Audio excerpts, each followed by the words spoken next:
Alrighty, welcome to part one of what hopes to be just a quick intro video on the tools you need to start trading stocks with Fidelity. And there's a bunch of information out there, so finding out and how to filter it all is like probably one of the most important things. So, just going to jump right off here. Going to go quick, pause, rewind if you need to.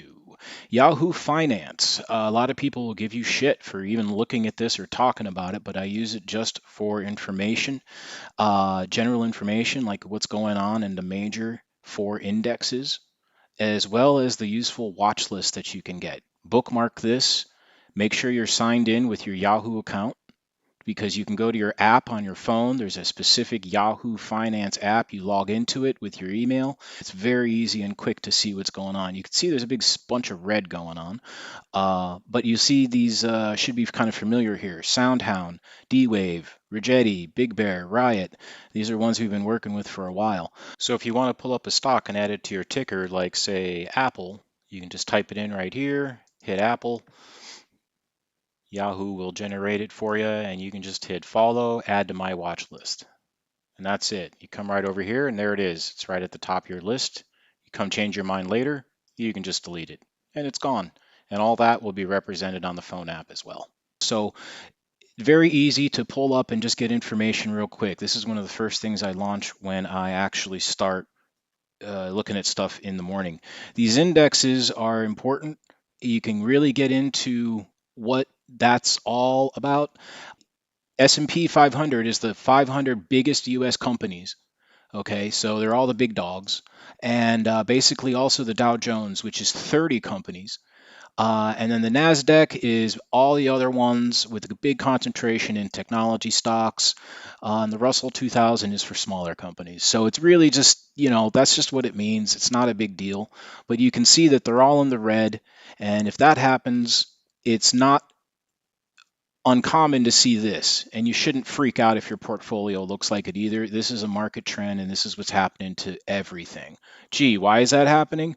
Oh, well, we'll get back to that in another time on this article, but So anyways, the Fidelity screens, however, super important. This is where you can do a lot of the actual research. Your home screen is going to be your main portfolio screen. You could always pull up a quote very quickly, very easily right over here. If you were to say pull up Apple, you can click on this and you're going to go ahead and have this research button on the bottom.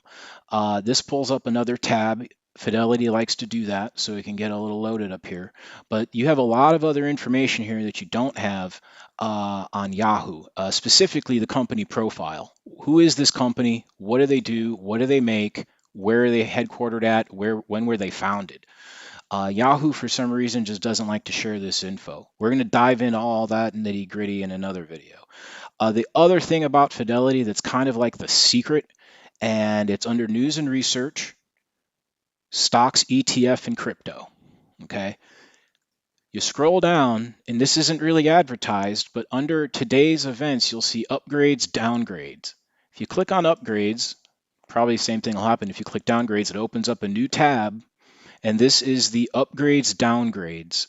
Bookmark this as well. I've got it bookmarked here. I've got login to Fidelity here. I got Yahoo Finance right here.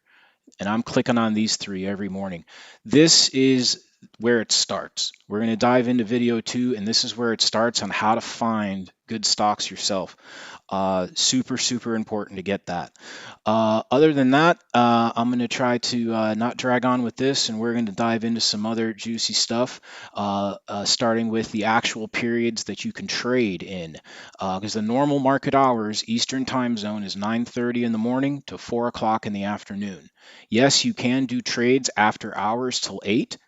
And then technically, this is the pre-market trading hours. Fidelity specifically, since we're on Fidelity, you can start trading at 7 a.m. with Fidelity.